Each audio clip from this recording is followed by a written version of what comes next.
Вітаємо вас, колеги! Раді вас всіх бачити. А ми продовжуємо наш цикл вебінарів. Сьогодні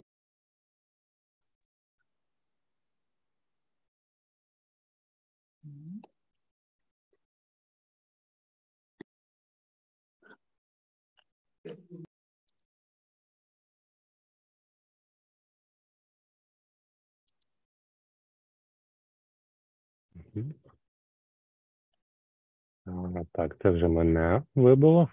Да. А сьогодні у нас буде вебінар на таку дуже непросту тему, на тему актуальну. Це провина того, хто вижив.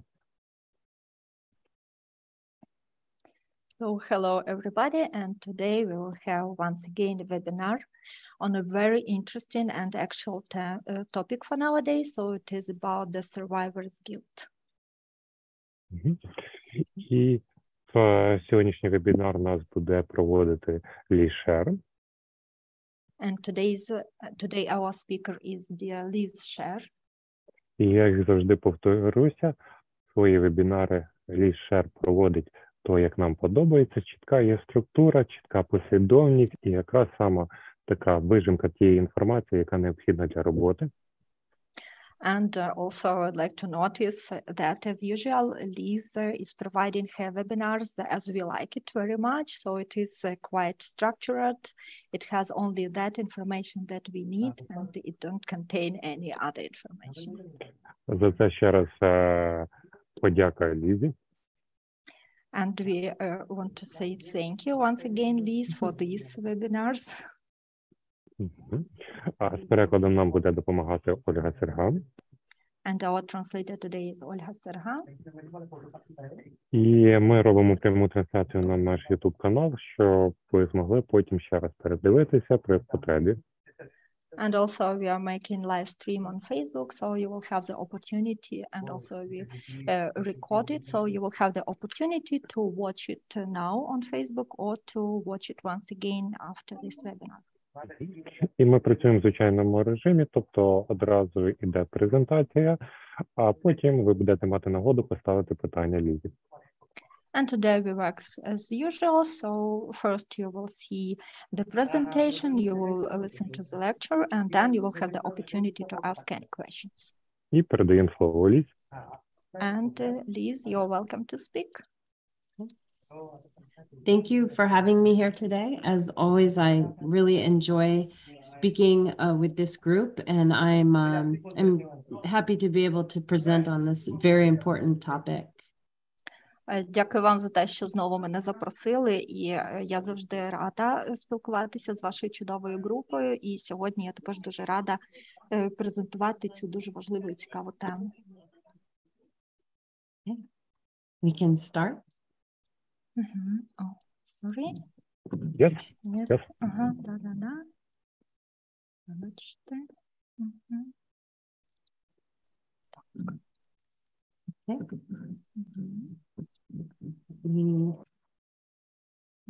Just check this and get mine over.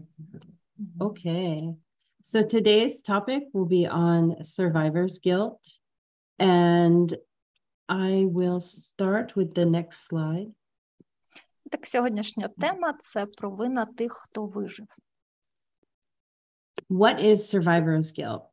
Survivor's guilt is, as it says here, a response to an event in which someone else has experienced loss, but you did not.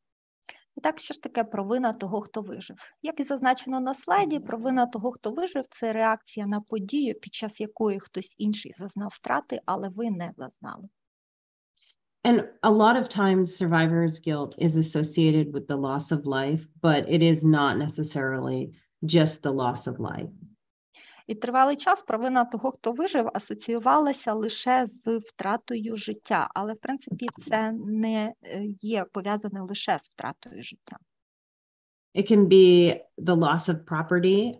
As you've seen, there are many businesses and homes that have been sadly destroyed. Anything that someone has worked very hard for to provide. Це може бути втрата власності, тобто зараз ви спостерігаєте, що дуже багато людей втратили бізнес, втратили власний будинок, тобто втратили щось, над чим дуже довго працювали. And perhaps you have not lost that, but someone else very close to you has, and there's that feeling of guilt as you've watched them work very hard. І, можливо, це не ви щось втратили, а втратила якась людина, яка є для вас дуже близькою, але ви спостерігали за тим, як багато ця людина вклала в цю власність. And health, if it's somebody that has experienced just very poor health, or they've been in excellent health and has become very ill or has died. Або втрата здоров'я. Це якщо якась людина має дуже поганий стан здоров'я, або раніше мала добрий стан здоров'я, а потім раптово захворіла або померла. This can also include the loss of limbs, such as, arms or legs, the loss of sight, hearing. It, once again, is not only limited to the loss of life. Це також може бути пов'язано з втратою кінцівок, руки чи ноги, також з втратою органів чуття, наприклад, коли людина втрачає повністю зір чи слух. І знову ж таки, це не обов'язково пов'язано з втратою життя. Another area of survivor guilt is a loss of identity, which is something that we see with many veterans. Іншим полем, де також може спостерігатися провина того, хто вижив, це втрата власної ідентичності. І це те, що ми можемо спостерігати у багатьох ветеранів. What this looks like is perhaps somebody has been in the military and now they are no longer in the military for reasons of perhaps they were injured or for mental health reasons, and now they don't know who they are. Як це може виглядати? Наприклад, якщо людина тривалий час знаходилась на військовій службі, а зараз уже не може перебувати на військовій службі через якусь травму, отриману під час служби, чи через проблеми з ментальним здоров'ям, і зараз людина вже не є на військовій службі, і в неї є проблеми з тим, а хто ж він є зараз. And those that they have served with, their fellow comrades that they've served with, perhaps feel this sense of guilt because they are able to continue on and be in the military. І тоді також це почуття провини може виникати у їхніх побратимів, тому що вони можуть бачити, що вони можуть продовжувати свою службу, і в них може виникати почуття провини перед тим, хто зараз вже не може продовжувати службу. So ultimately, it is anything that is very important to people and they have lost, as others are a part of that. Тобто це про те, що було дуже сильно важливе для якоїсь конкретної людини, і те, що людина втратила, що це ніби було частиною їх. Next slide.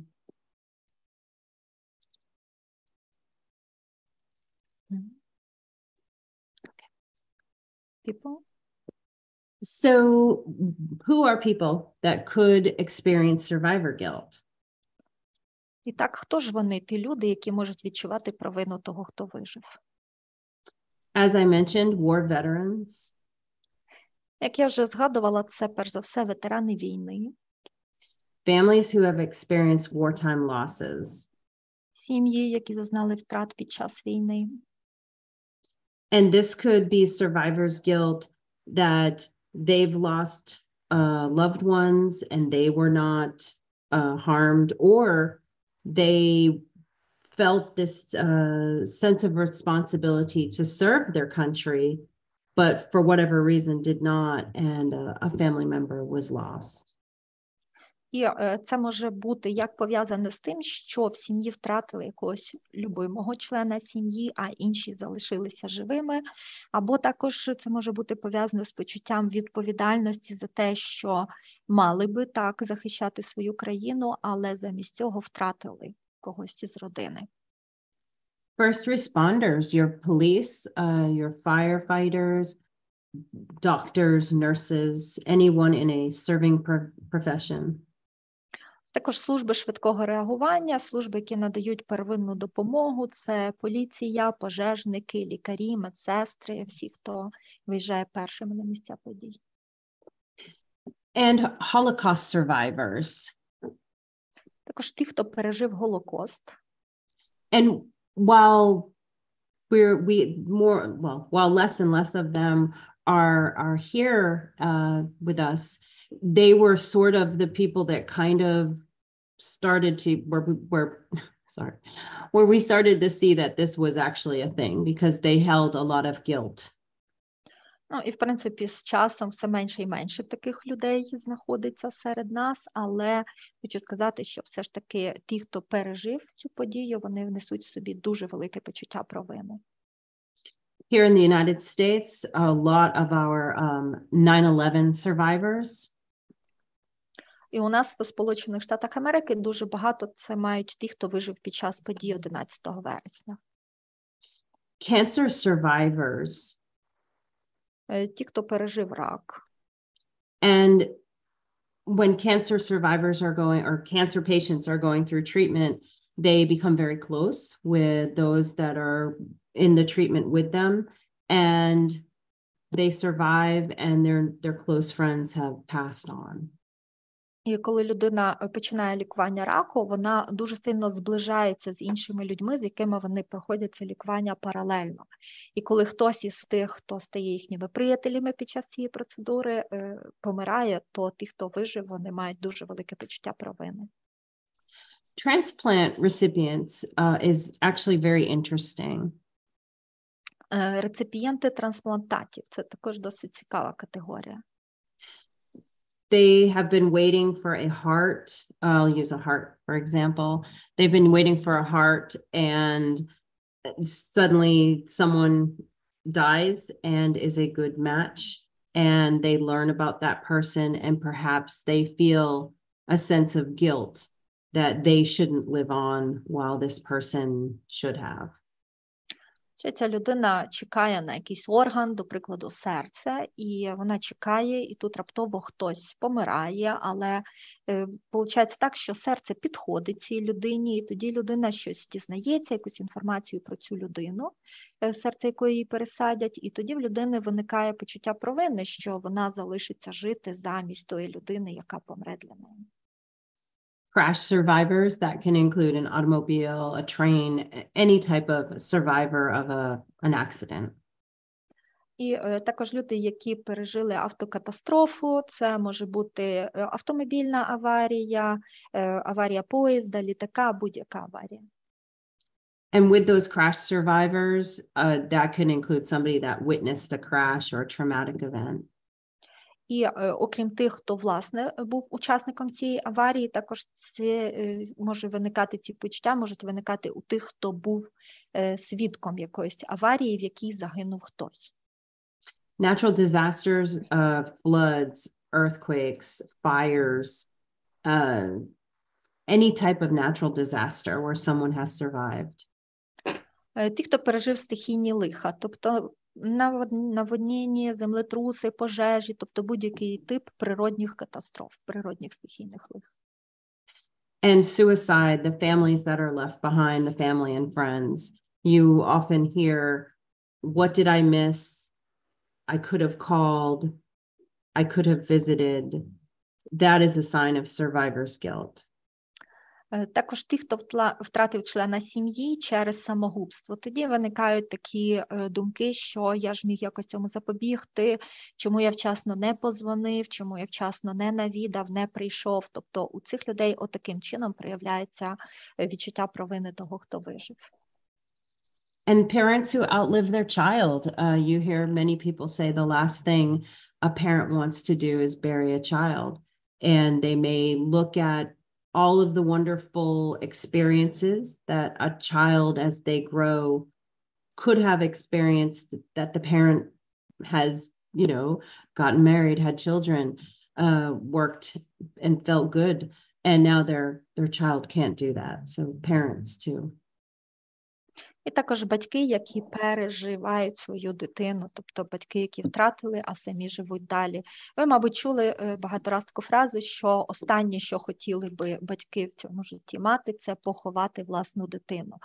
І тоді, якщо батьки поховали вже власну дитину, але вони згадують ті всі відчуття, які вони вже переживали разом з дитиною, також спостерігають, як інші люди живуть далі, переживаючи інші якісь події в житті дітей, вони також хотіли би це все пройти разом з власною дитиною, одружити свою дитину і далі дати їй щасливе життя, але вони цього не мають замість цього і тому мають певне почуття провини. Next slide.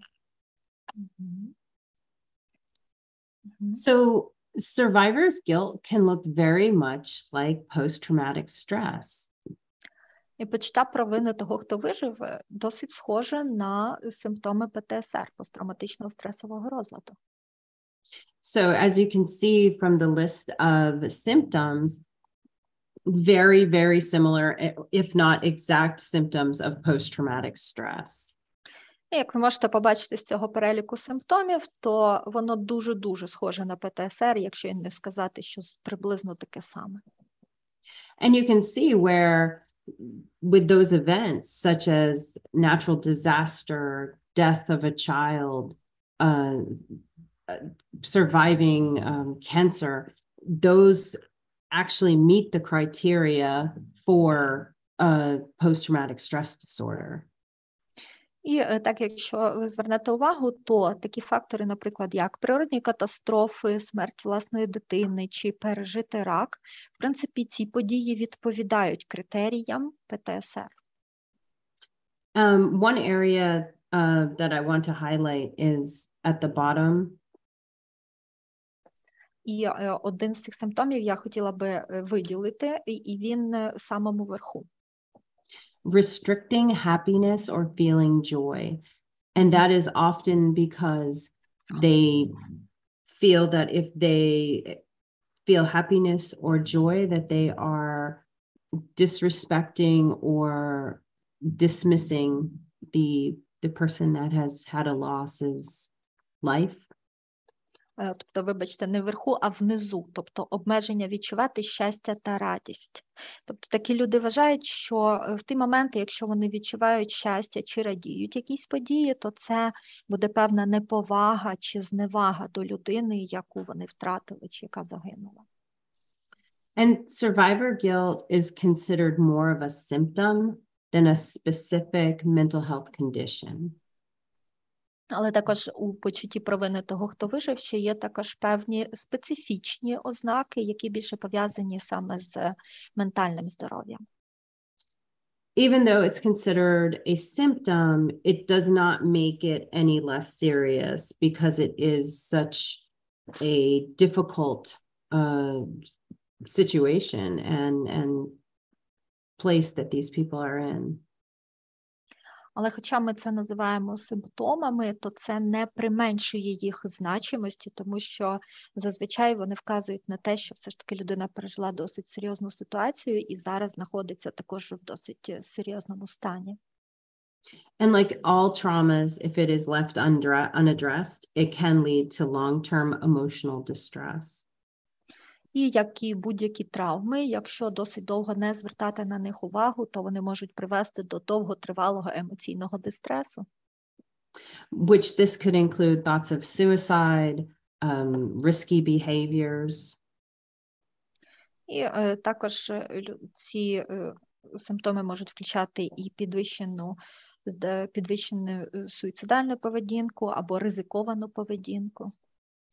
And you can see how with survivor's guilt, it can branch off into many different types of diagnoses if left unaddressed. І можете тут навіть побачити, як широко можуть ці симптоми далі розвиватися і в яких багатьох далі областях їх можна буде діагностувати, якщо вчасно не звернути увагу на відчуття провини того, хто вижив. These can include adjustment disorder, manic depression, general anxiety disorders. Це може включати в себе і розлади прив'язаності, маніакально-депресивні стани, тривожні стани. All right, next slide. There are some factors that do increase the experiencing of survivor's guilt. Також є певні фактори, які посилюють ймовірність розвитку відчуття провини тих, хто вижив. A history of trauma. So if somebody has experienced childhood abuse, an accident as a child, the death of a parent, and you have these layers of trauma, the feelings of survivor guilt are also going to be compounded. Тобто, якщо хтось має вже власні історії, якісь травми, наприклад, жорстоке поводження в дитинстві, чи раніше вже переживав автомобільну катастрофу, чи втратив батьків, тобто це будуть ті певні шари, на яких буде ще подалі нашаровуватись, і це підвищує відчуття провини тих, хто вижив. Also, if they have already, that they're already suffering from anxiety or depression or post-traumatic stress, previously diagnosed, they experience an event, again, the layering of trauma. І також, якщо у людини вже є певні проблеми з психічним здоров'ям, наприклад, тривога чи депресія, або людина має ПТСР, який діагностований був ще раніше, то в такому випадку, знову ж таки, нова травма буде нашаровуватись на старі травми. And with that, if they have very poor or unhealthy coping skills, then it's just going to continue to get worse. І разом з тим, якщо людина має такі досить неефективні або недостатні копінг-стратегії, тобто не знає, як з цим справлятися сама, тоді це призведе до погіршення ситуації. And all of this can tie into a family history of psychiatric problems that have made this even more compounded.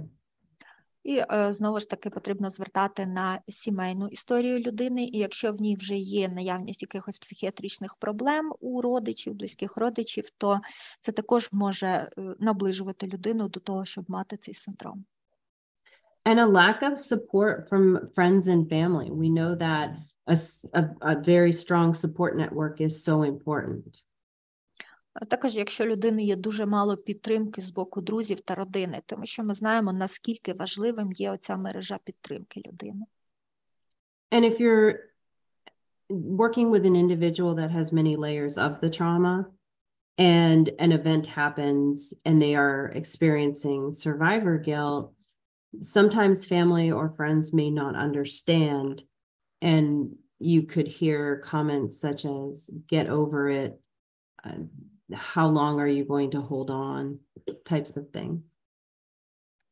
І також буває іноді так, що людина має такі певні попередні шари травми в своїй особистості, трапляється якась травматична подія, люди переживають відчуття провини тих, хто вижив, але члени їхньої родини не розуміють їх, не підтримують, і часто я можу чути стосовно цієї людини такі коментарі, що «та забудь уже, давай про це, та скільки ще це буде тягнутися», тоді це також погіршує стан людини.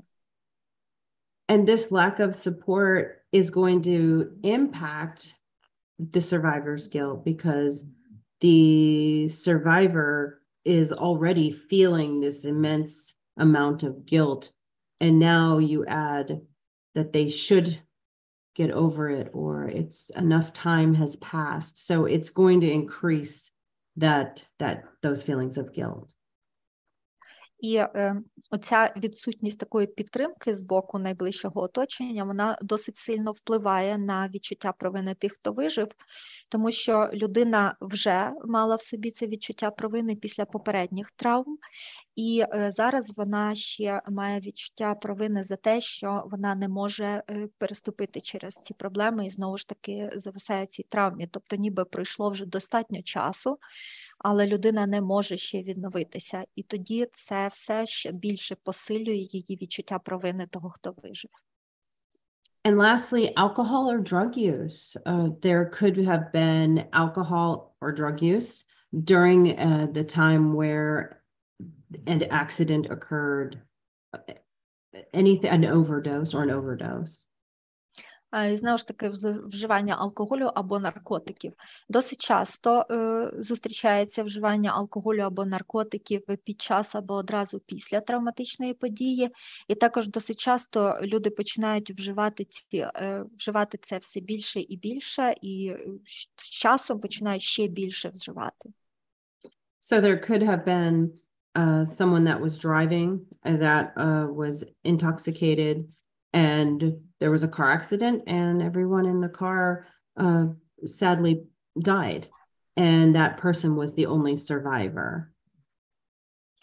І буває так, наприклад, що людина, яка вжила алкоголь і в стані алкогольного сп'яніння веде машину за кермом, потрапляє в аварію, і гинуть всі, хто є в машині, окрім цієї людини, яка була за кермом і в стані сп'яніння. Це єдина людина, яка виживає в аварії. Next slide, please.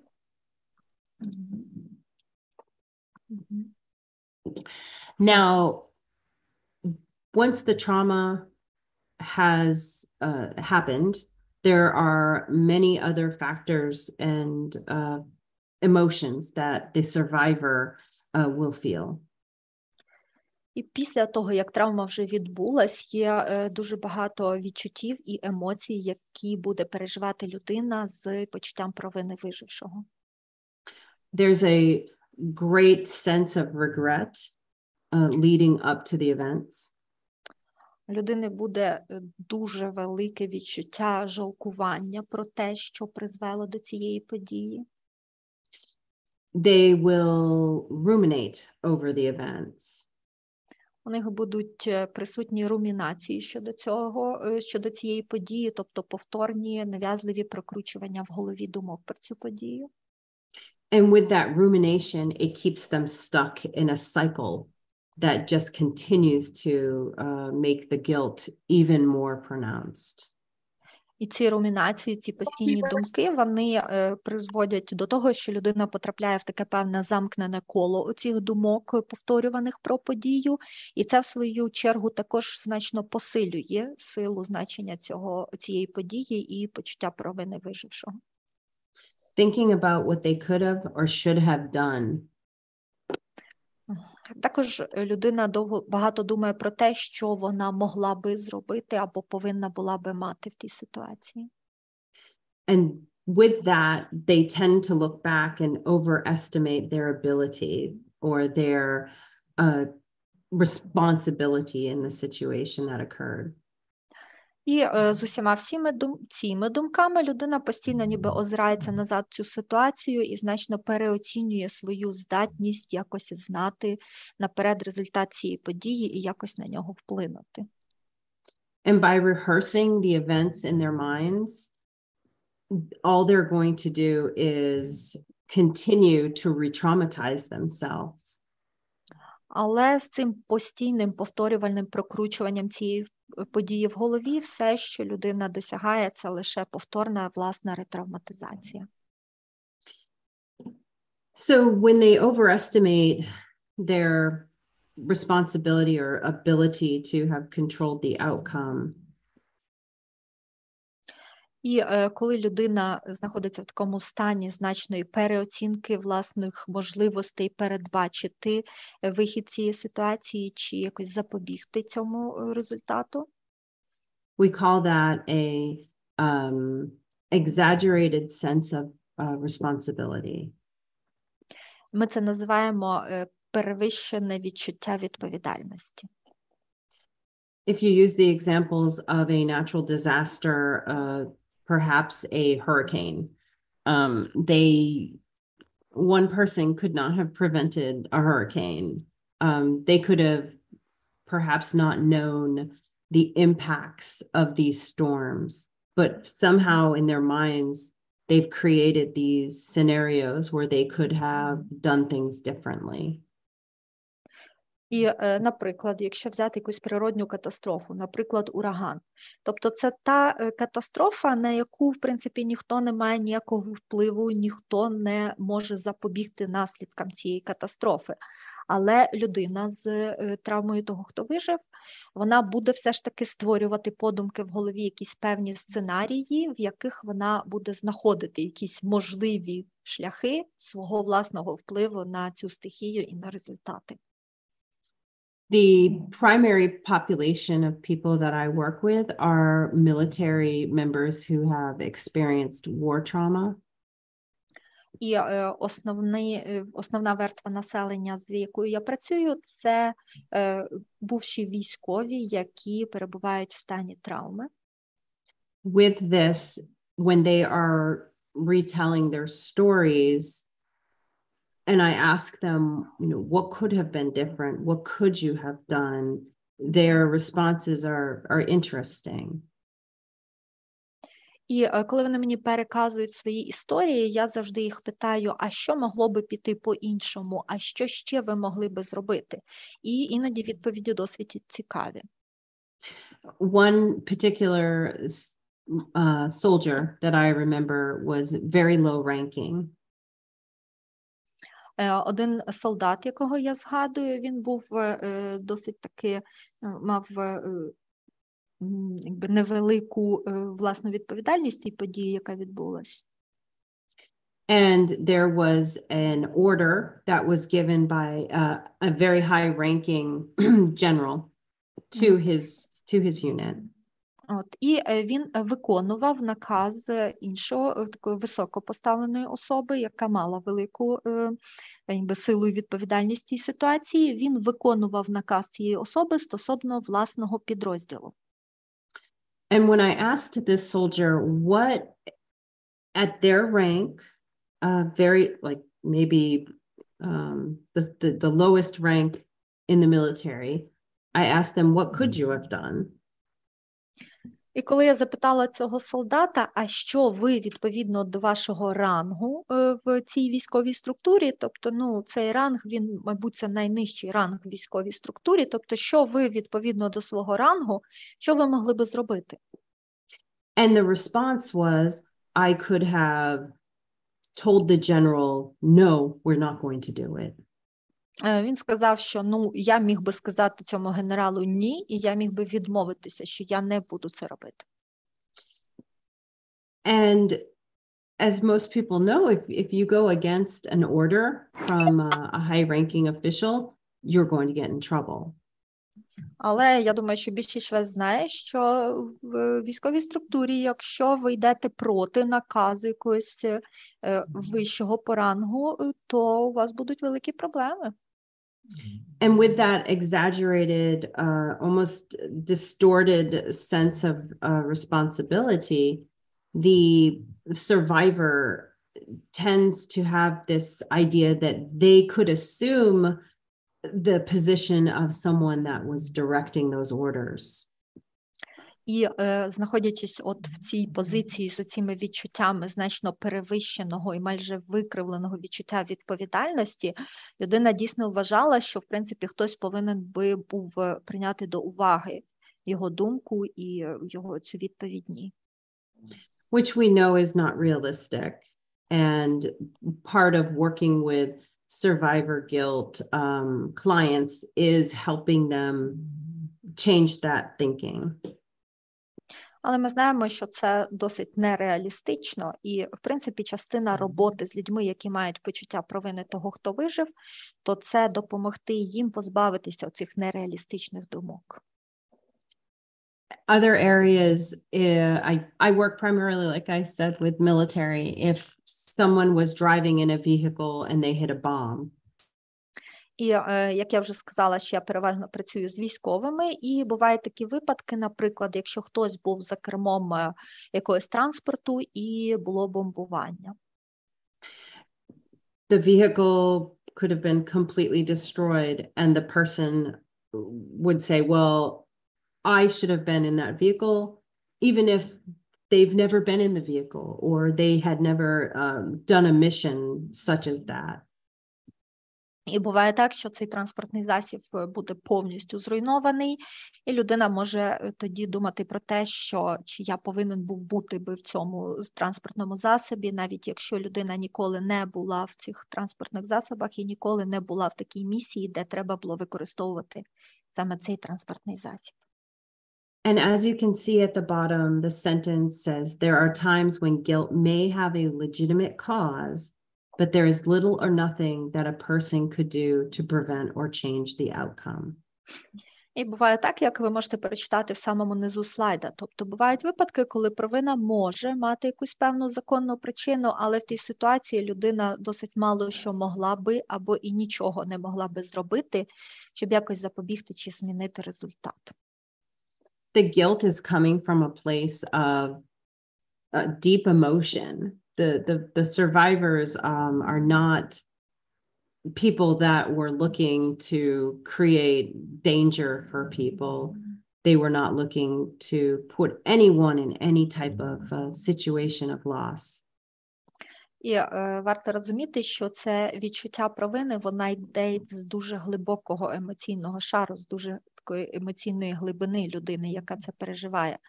Тобто людина розуміє, що ніхто ніколи не хотів би створити спеціально таку ситуацію, яка би несла загрозу для багатьох людей, але вони і не шукають розуміння тієї ситуації, що ця ситуація могла би бути не такою загрозливою. So you can see where getting the proper assistance after the trauma is very important. Тобто ви бачите, що надати певну адекватну допомогу після травми – це дуже важливо. Okay, next slide.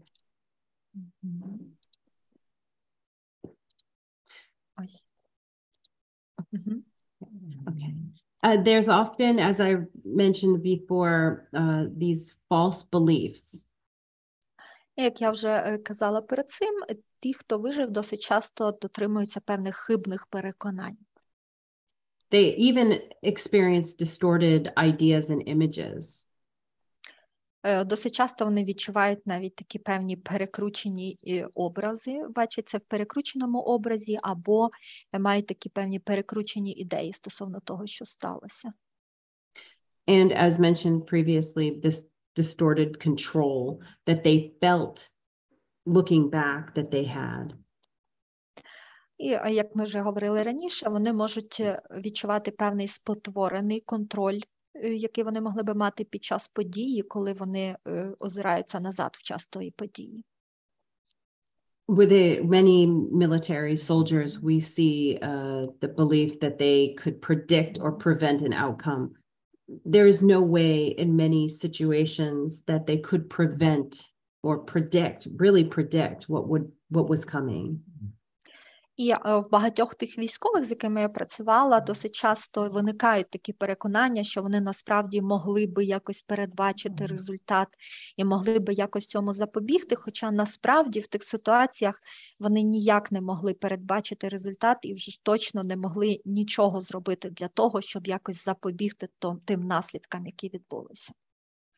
They just feel that they are ultimately responsible and everything forward that they do could be wrong, could put others in danger as well.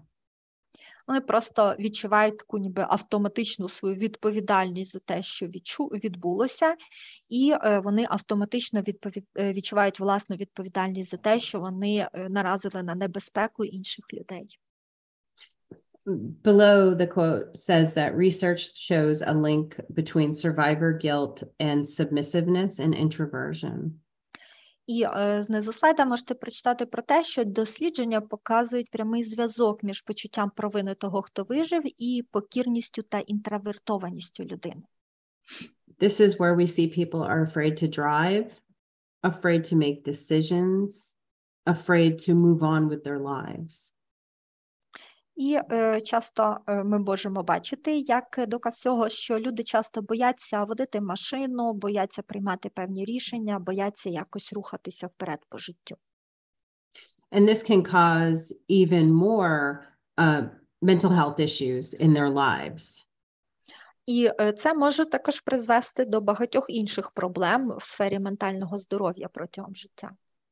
So you can see where this cycle just continues to continue, but it also is more layered as it goes, the longer it goes on without help.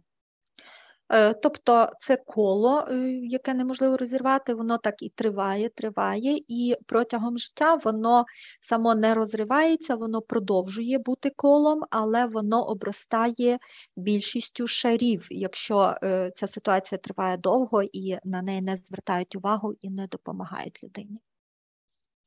Next, we will talk about some of the modalities that can be used when treating survivor's guilt, and some are a little different than those used when treating post-traumatic stress. Далі поговоримо про певні модальності, які використовуються при терапії почуття провини того, хто вижив, і побачите, що тут є деякі відмінності від того, як ви звикли їх застосовувати. Next slide. Oh, you have it. The first one is cognitive behavioral therapy. І перша така модальність – це когнітивно-поведінкова терапія. As I've spoke a lot of, the focus here is rumination of thoughts. І так як я вже про це багато раз згадувала, але і тут є таке певне фокусування на румінаціях, тобто повторювальних думках. And with that, you're looking to target that rumination and where is that coming from, what event, and you're looking for what drives those symptoms. І в цьому методі ви зосереджуєтесь на цих румінаціях, цих повторюваних думках, ви шукаєте, з якої саме події вони викликають і до яких саме симптомів вони призводять. So you're looking at what behavior is activating these feelings and what sort of behavior they've engaged in and what change they can make. Тобто ви дивитесь, яку саме поведінку активують ці відчуття і в яку сторону цю поведінку можна змінити і які зміни взагалі можна внести в це. An example could be driving a car. They believe if they drive a car, they're going to kill someone. Even if it's driving 2 miles down the road, they're no longer in war. And looking at those feelings of anxiety and helping them work through what's going to actually happen. You're going to drive to the store.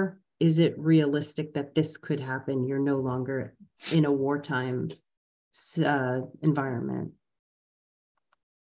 Наприклад, людина може мати страх водіння машини через те, що буде думати, що в процесі водіння вона обов'язково когось вб'є. Тоді треба зосередитись на тому, що, можливо, це відбувається в ситуації зараз, це водіння по спокійній дорозі, не в ситуації війни. Далі подивитися, в якому моменті, в спогадах про яку ситуацію піднімається тривога, знайти цей момент, який викликає у людини тривогу, і далі подивитися, до чого саме це призводить, і цю ситуацію програти, тобто наскільки вона, власне, реалістична, наскільки реалістичним є те, що в цій ситуації спокійного водіння по дорогам, відсутності ситуації війни, наскільки реалістично, що людина когось може вбити. So ultimately, you're breaking their problem into smaller parts. І автоматично під час цього процесу ви ніби розбиваєте оцю велику проблему на її маленькі частинки. Looking at each action where someone may look at driving to the store as they don't even think about driving to a store, but to these people it is extremely overwhelming. І ви берете якісь конкретні частинки цієї ситуації, наприклад, поїздка в магазин. І просто для одної людини поїздка в магазин на машині – це може бути щось, що абсолютно не варте їхньої уваги, а для іншої людини поїздка в магазин – це може бути вже щось таке приголомшуюче, перевантажуюче. Continuing to use the example of driving to the store. І давайте будемо далі розвивати оцей приклад з поїздкою в магазин. It could look like today we're going to just walk and sit in the car. І це може бути так, що, наприклад, сьогодні давайте ми нікуди не поїдемо, а просто вийдемо і посидимо в машині. working on the anxiety perhaps that they feel. And then once they develop a skill for that anxiety of getting into the car, it could be driving to the end of the street, eventually working their way to that store that is very close to their home. І таким чином ви можете попрацювати над тим, чи є в людини тривога, власне, в моменті просто дойти до машини, сісти в машині, посидіти. Далі можете працювати з моментами тривоги, ну, чи зниженням цієї тривоги, чи в людини далі вже не буде тривоги, щоб поїхати хоча б до кінця вулиці, проїхатись і повернутись. І далі дивитись, чи зможе людина без цієї тривоги доїхати до магазину, який буде найближчий до будинку цієї людини. So ultimately, what we're doing with cognitive behavioral therapy is removing these thoughts, feelings, and sensations from each other. І що ми обов'язково робимо в когнітивно-поведінковій терапії, це ми відділяємо думки, почуття, фізичні відчуття та дії, відділяємо їх одну від одної. The thoughts and feelings become fused with that behavior. And through this, as I said, you're trying to remove them from one another. Тому що думки і почуття, вони часто бувають дуже зв'язані з певною поведінкою і ведуть до неї, тому ви повинні, як я вже сказала, якось розділити їх, відділити один від одного. And by doing this, you're disrupting those negative thoughts. You're disrupting that fused belief. І коли ви це робите, то таким чином ви розриваєте оці негативні переконання, негативні думки і розбиваєте оті неправдиві переконання.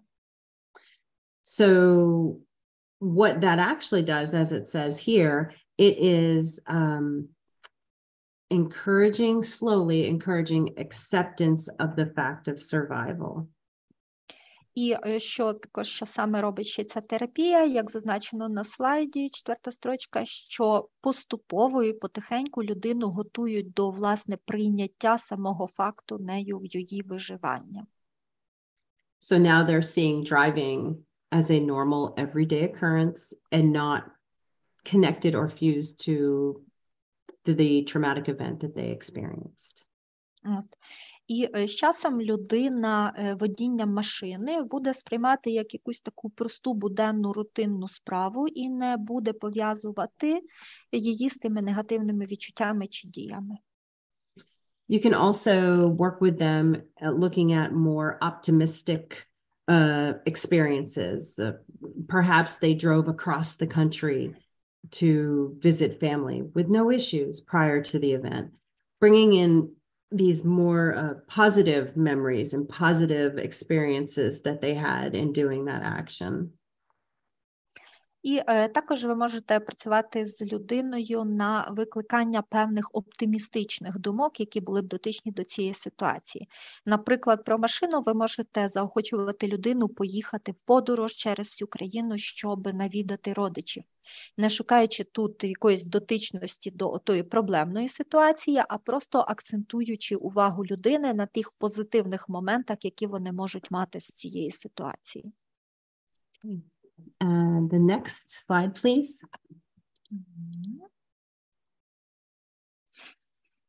Another modality that has shown a lot of success is eye movement desensitization and reprocessing, EMDR. І ще одна модальність, яка є доведено досить ефективною в терапії почуття провини того, хто вижив, це десенсибілізація та переробка шляхом рухом очей, тобто EMDR. And there may be people today on this call that actually utilize EMDR in their practice. І я думаю, що, мабуть, зараз на цьому вебінарі є люди, які вже застосовують досить широко EMDR в своїй практиці, так? So ultimately, through their story, through retelling their story, the clinician picks up on the negative self-belief. Під час цього процесу людина переказує цю історію, терапевт-клініцист виділяє моменти цих негативних самопереконань. And then once the client is activated, they feel that sense of guilt, the anxiety, perhaps the physical sensations of sweating or shaking. І в той момент, коли клієнт буде активований цими спогадами, у нього з'явиться дуже сильне відчуття провини, відчуття тривоги, певні фізичні ознаки, як то пітливість або тремтіння. They stay on focusing on that event. Тоді вони певний час залишаються сфокусованими на цій події. And then the clinician begins using bilateral stimulation. І терапевт-клініцист починає застосовувати білатеральну стимуляцію. There are a number of ways that this is done. It can be through hearing, where there's sounds coming back and forth between headphones. Є декілька шляхів, як можна це застосовувати. Можна, наприклад, через слух, через навушники, коли звук ніби наближається, віддаляється. Lights is common.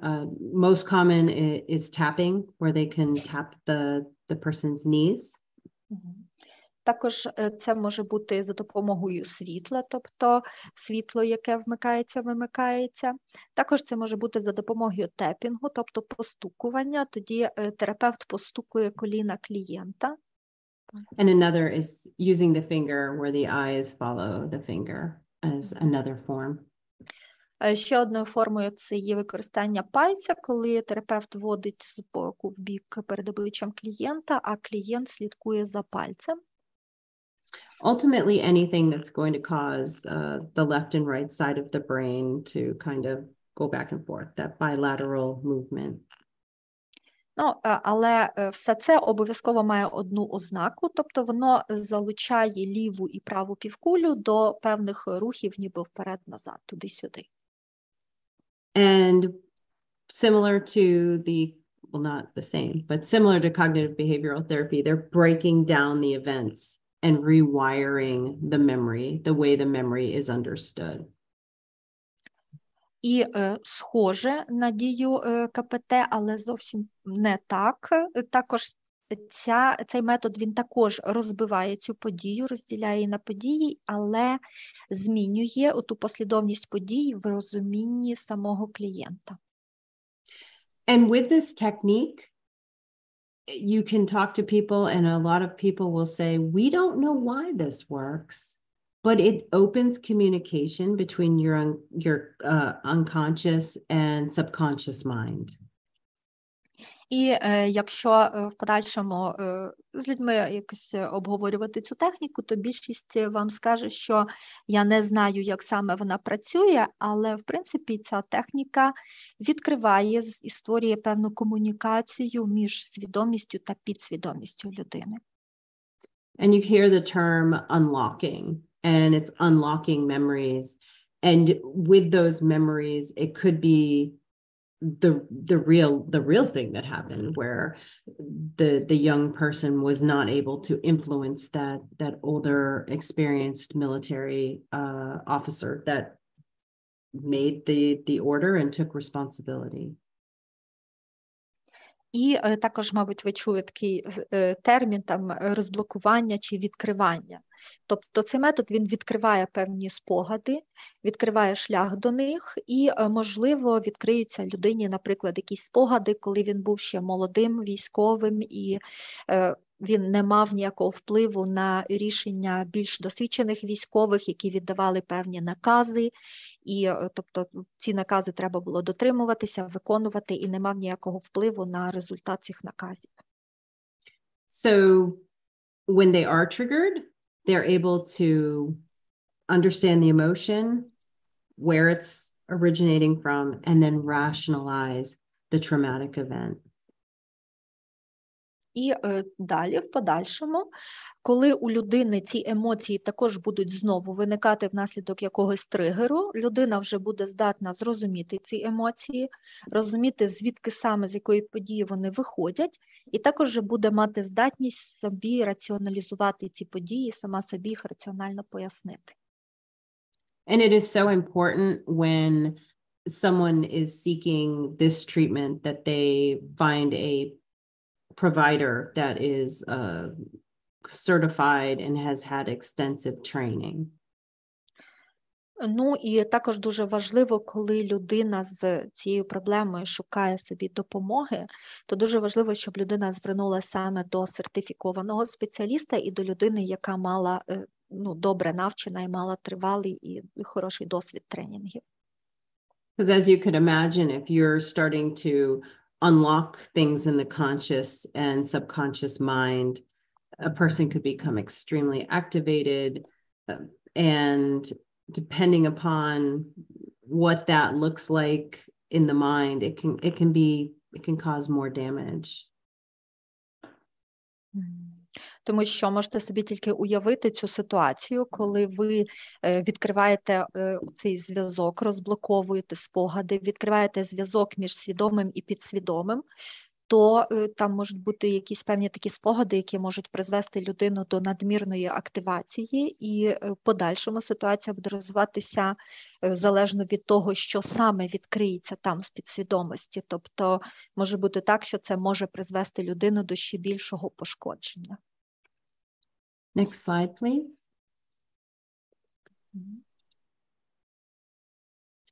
So ultimately, the coping skills that we want survivors of survivor guilt to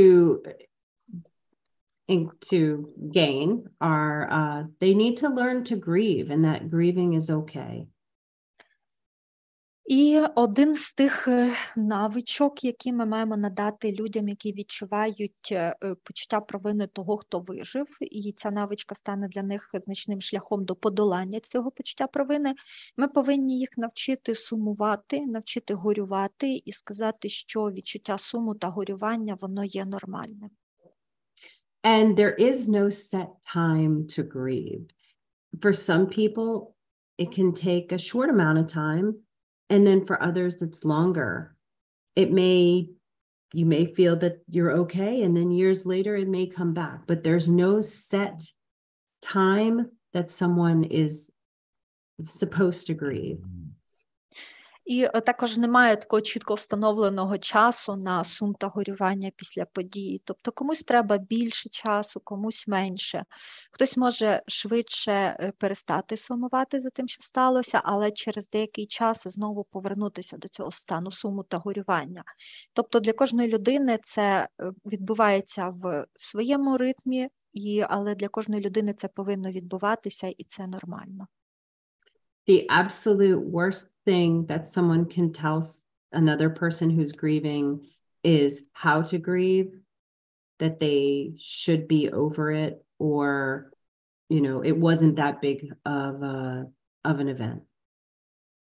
Ну і також обов'язково, що не можна робити, це не можна розказувати людині, як саме вона повинна сумувати, і також не казати про те, що цей сум може бути ніби занадто великим для тої події, яка сталася.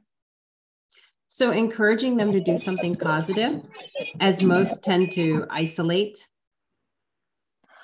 Також заохочуйте людей робити щось позитивне, тому що люди також в такому стані досить часто прагнуть до ізоляції себе.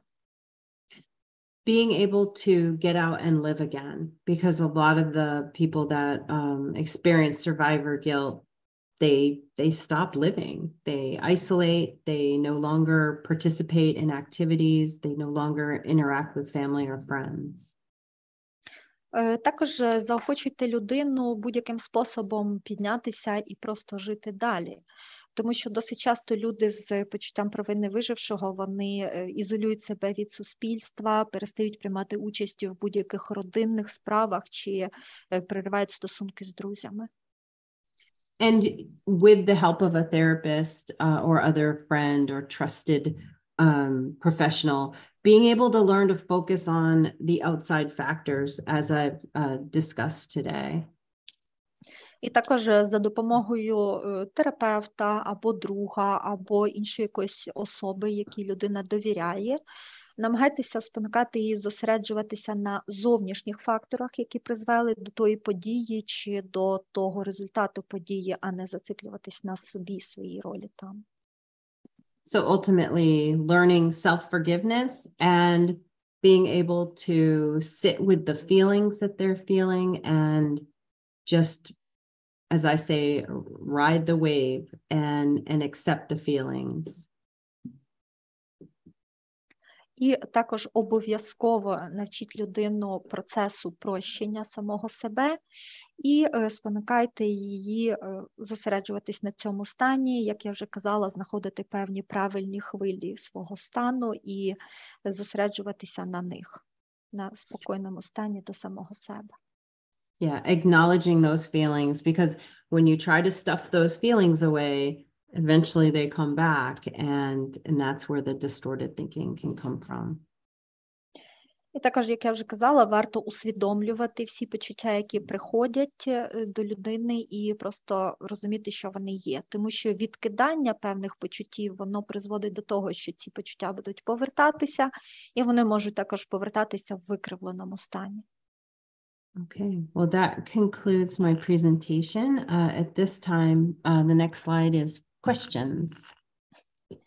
І на цьому презентація закінчується. І наступний слайд, як і наступна частина, це питання. Are there any questions? Так, можете задавати питання як усно, так і в чаті. And we have a question in chat yet. Ага. Питание с чату від Виолетты. Как можно работать с чувством вины у тех, кто выехал из страны, но там остались родные друзья, кто-то ранен или умер? Как тут работать с руминациями? Question from Violetta. And how can we work with this survival guilt with those people who left the country, but there stayed some members of his family, his friends, someone is wounded or someone is dead? So how can we work with ruminations here? Yes, that is a very good question because it's likely extremely relevant right now. Так, дякую за питання. Це дуже хороше питання, тому що воно надзвичайно сильно стосується вас в цій ситуації всіх. In this situation, it would be important to understand why the individual had to leave the country, or if they removed their family members from the country, and going back and looking at the circumstances that were happening as to why they had to leave, why they could not be there. It could be for health reasons, safety reasons, numerous reasons, but focusing on the events as to why it was they had to stay or actually leave. І в такому випадку, якщо працюють з людиною, яка виїхала, або, наприклад, сім'я, де когось із членів родини відправили за кордон, тут треба розглядати цю ситуацію з питання, чому саме люди виїхали, з яких причин виїхали, зосередити увагу людини на цьому, чому саме люди не залишилися в країні. Тобто це було пов'язано з питаннями збереження здоров'я, з питання збереження життя. Тобто були численні причини, чому саме людина виїхала, але тут варто зосереджуватись саме на цьому, чому, які були причини для того, що людина виїхала. And as I was just answering that question, I thought of something very pertinent in my life. You can go ahead, and then I'll explain my story. І зараз, коли я думаю про відповідь на це питання, то згадалася одна ситуація з мого життя. My husband was an American, he still is, an American soldier, and he was in Lviv when everything happened. And 140 of his soldiers had to be removed from the Ukraine and sent to Germany. І мій чоловік, він американський солдат, і він був у Львові тоді, коли все це почалося, і 140 солдатів з його підрозділу змушені були виїхати з Львову і переїхати в Німеччину. And they had to leave the Ukrainian soldiers that they had been working with. They had to leave the small base that they were living on, and ultimately that base was hit by ballistic missiles. І вони повинні були залишити тих українських солдат, з якими вони працювали, залишити ту базу невеличку, на якій вони перебували. І потім, звісно, ця база була пошкоджена балістичними ракетами. They had to leave. That was an order by the president. There were many things that could have happened that would have been of much harm to the Ukrainian people in Lviv and other communities. So they had to leave.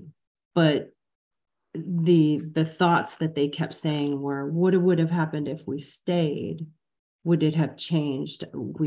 How can we get back? That is an example of survivor's guilt. І вони повинні були виїхати, вони зобов'язані були залишити країну, тому що це був наказ президента, тобто були певні причини. І вони повинні були, тому що, можливо, якби вони були там, то було б ще більше небезпеки для українських солдат, тобто вони були повинні виїхати. Але потім у них також було дуже багато питань на тему, а що було, якби ми там залишились, а можливо, ми щось могли би змінити, чи можливо, якби ми залишились, щось би змінилось, а можливо, щось би якось пішло по-іншому. Тобто тут я також спостерігала, я можу це навести як певний приклад провини того, хто вижив. And at the time when the missiles hit, they were receiving lots of communications from the Ukrainians that they had been working with, and it was extremely stressful because they couldn't do anything. І в той момент, коли ця база була під ракетним обстрілом, вони дуже багато комунікували, спілкувалися, обмінювалися повідомленнями з тими українськими солдатами, які були там. І це було для них надзвичайно стресово, тому що вони спілкувалися, але не могли нічого для них зробити, ніяк вплинути, не допомогти. But the focus in therapy has had to be why they left, what they could have done, and looking at it from a standpoint of they had no choice. There was no decisions. They had to leave for the good of, they had to leave. Але от також в цій ситуації ми мали би в терапії з цими солдатами мали би зосередитися саме на цьому моменті, чому саме вони повинні були виїхати з країни. І зосередитись на тому, що це був наказ, і насправді в них не було ніякого вибору, вони просто повинні були виїхати. Тобто вони б нічого не змінили, так мало статися, вони повинні були виїхати. So I hope that answered the question. Сподіваюся, що я відповіла на ваше питання.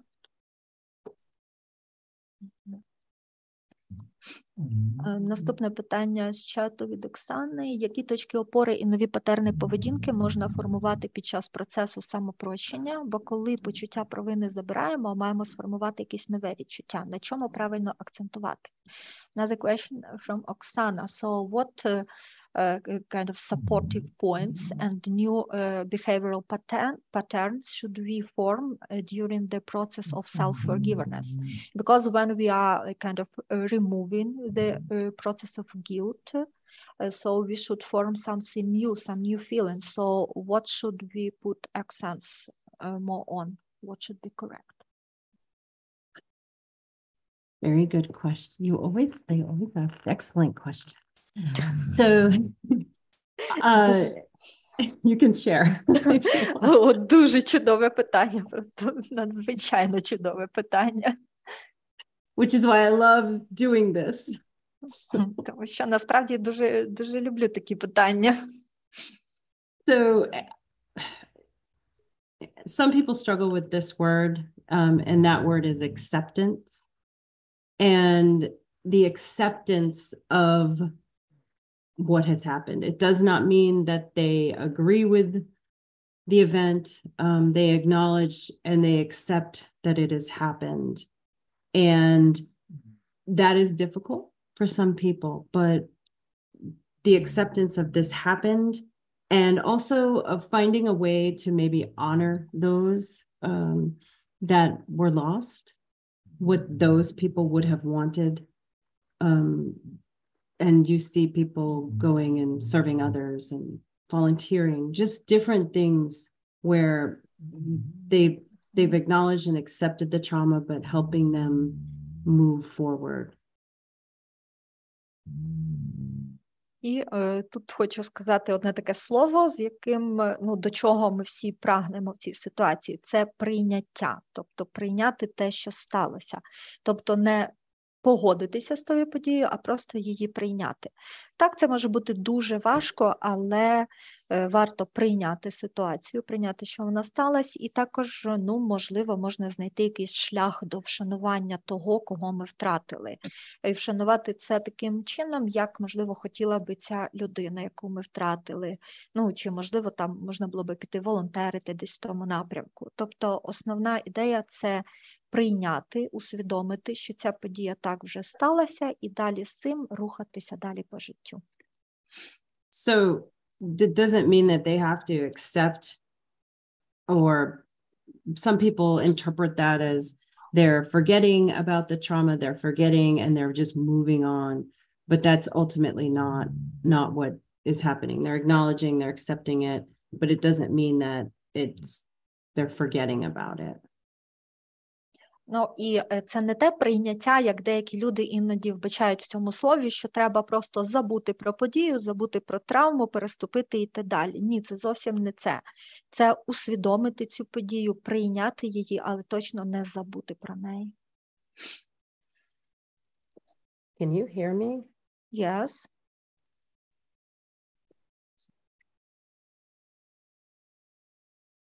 Ви всі чуєте Ліз, коли вона говорить? Okay. My Yes, audio just... everybody can hear you. Okay. Let's see if I can hear you. Okay, you're back. Sorry about that. So ultimately helping them just find that forgiveness within themselves. And we've found that service to others can be very helpful. Working with a charity, a volunteer type situation, any service to others that they can provide. Here in the United States, with our 9/11 survivors, we see that a lot of them have established funds and organizations for the children of those that have been their parents, they lost their parents, and also with the wars that we've been involved in. A sense of purpose. Також, що обов'язково дуже добре допомагає процесу прощення, це через служіння іншим. Тобто служіння комусь, безкорислива допомога, вона веде до прощення. Ця людина може піти, зайнятися якимось волонтерством, якоюсь благодійністю, піти комусь допомагати, тобто щось зробити для інших. У нас в Сполучених Штатах Америки дуже так розповсюджено, коли жінки створюють різні спілки, різні організації.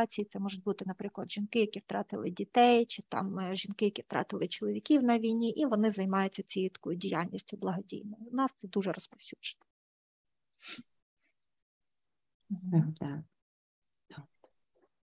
Дякую. Наступне питання від Наталії. Чи може відчувати почуття провини вижившого людина, якщо іншим дітям в родині не дали життя через аборт?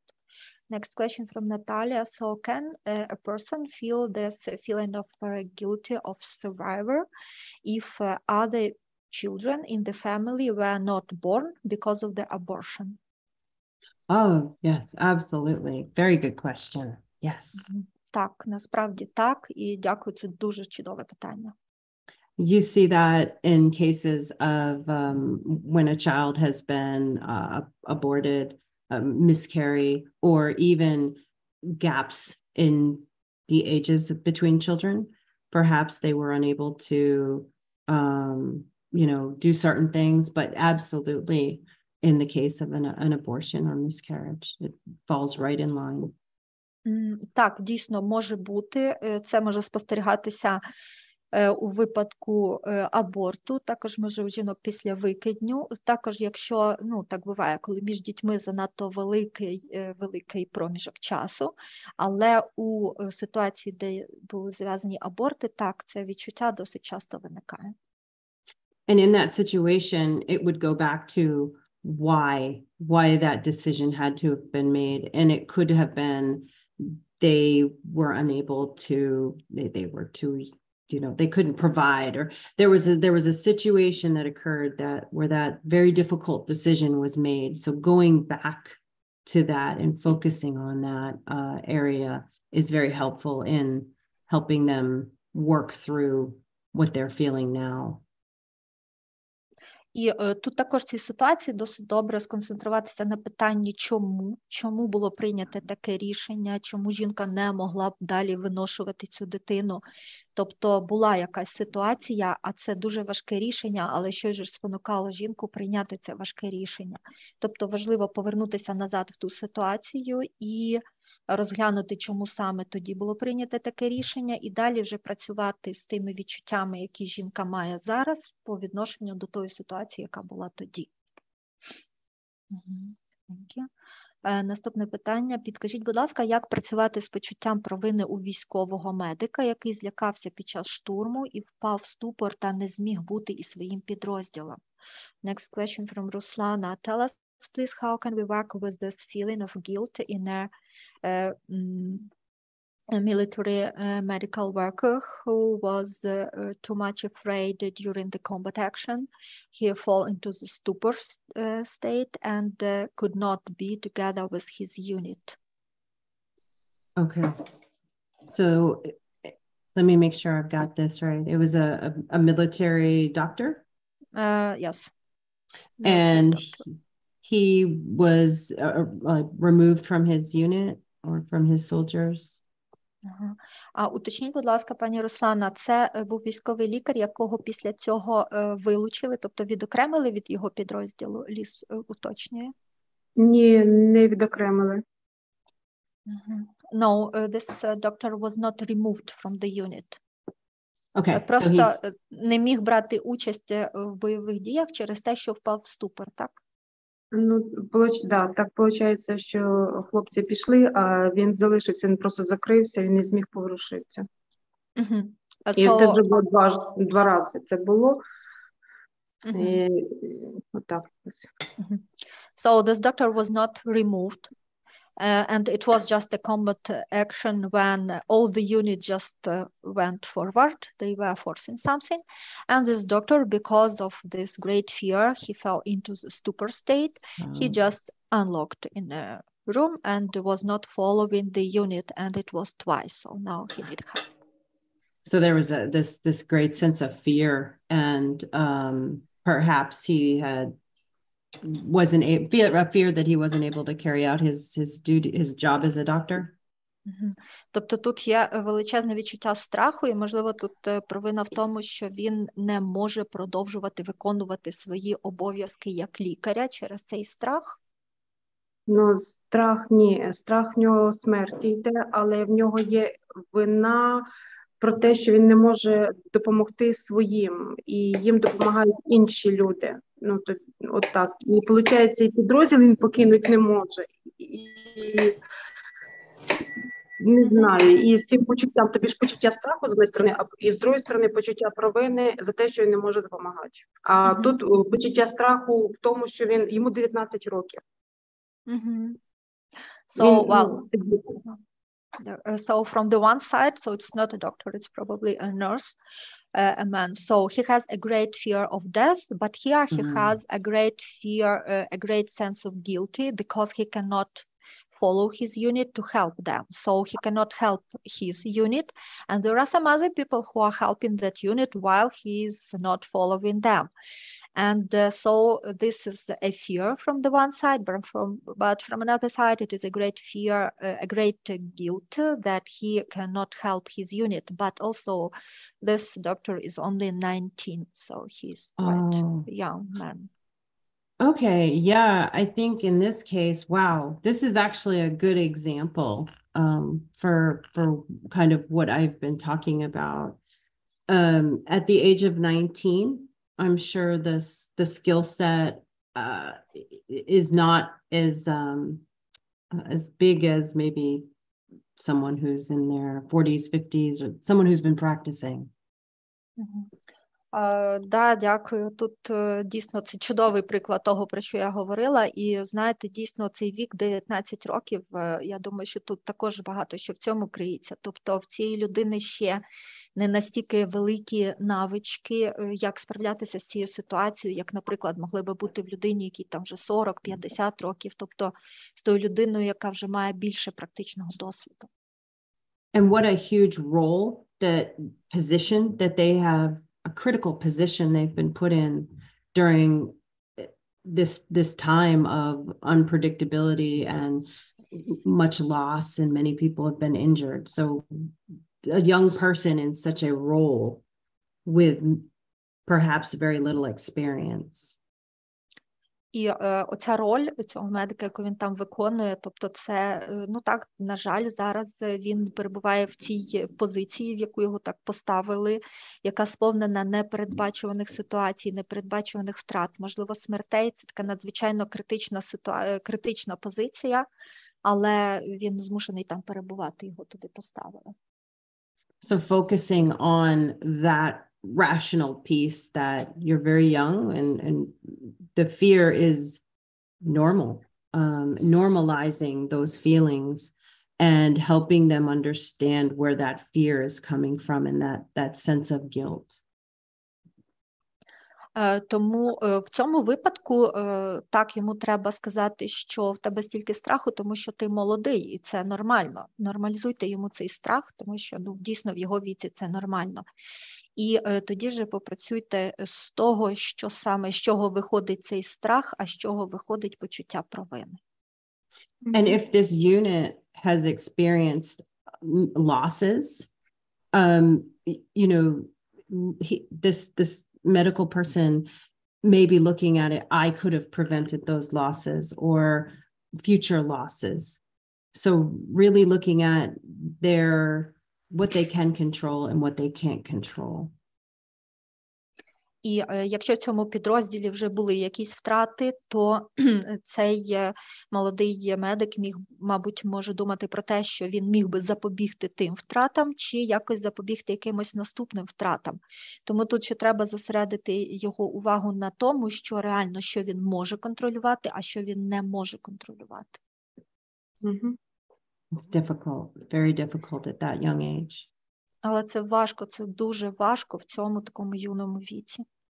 Because if you wanted to get into the biology and anatomy, I mean, at 19, their brains are not fully developed. Тому що якщо вдаватися вже так глибоко в анатомічні і фізіологічні подробиці, то насправді в 19 років мозок ще не повністю розвинений. So looking at it from the mind of a 19-year-old and what is going through in those short years that they've been alive. І досить складно уявити оце з позиції 19-річного хлопця і через що він зараз проходить і що він зараз в житті бачить. Дякую. Наступне питання, чи... Оля, пробачте, колеги, ми зараз будемо завершувати вже, бо у нас 18:30 група підтримки починається. So even though we have a lot of other questions, but now we should close our session because after 3 minutes we have a support group. А у нас питань тут я бачу, що не на одну зустріч ще буде. But we have here so much question that it could be not even only one next session with you. Thank you. And they're welcome if somebody wants to email me questions. They're welcome too. Дуже дякую, що маєте стільки питань. Насправді мене це дуже радує і буду рада, якщо вас дійсно щось цікавить, якщо ви мені напишете на імейл і задасте свої запитання. I'll put it in the chat. Зараз Ліз напише імейл в чат, можна ж, правда, Володимир? Так, можна імейл у чат, і в нас вони всі збережуться, ми також можемо переслати. І я думаю, що варто буде ще запланувати одну зустріч. So thank you, Liz, for putting your email to the chat. But also we would be glad, so we can save the chat, we can save the questions, and we can send it also to you. But also we would be glad to plan one more your webinar with us. I would love to, as always. Я була б рада провести ще один вебінар, ще раз зустрітися, як завжди. Ми розуміємо, що ця тема дуже актуальна, і тут в ній ще є куди слідувати. Тому я думаю, що дуже було б актуально саме на цю тему провести. And I think that this topic is very important and very actual for us nowadays. So I think that it would be great to hold one more webinar exactly on this topic. Yes, I'd love to. Thank you, everyone. Так, я теж думаю, що можна було б ще один, і дуже всім дякую. And special thanks to you, Ola. You're welcome. І також дуже дякую Олі. Дякую. Thank you. Дякуємо, Ліса, завжди за структурований, інформативний такий вебінар. And as usual, Liz, we are very grateful to you for your structural and so informative webinar. Thank you. Дякуємо Олі за переклад. And thanks Ola for the translation. І дякую колегам за вашу роботу, тому що вона дуже важлива насправді. And thank you all my colleagues for your work because it's really important now. І ми робимо багато роботи, ми отримуємо велике навантаження, тим не менше ми це продовжуємо робити. І дякую вам за вашу працю. And we are doing a great work, but still we have a lot of requests, but we continue to do our work and we will continue to do this. Thank you. Thank you. Бережіть себе і до наступних зустрічей. So take care and waiting for the next meeting. Bye-bye. До побачення. Bye-bye.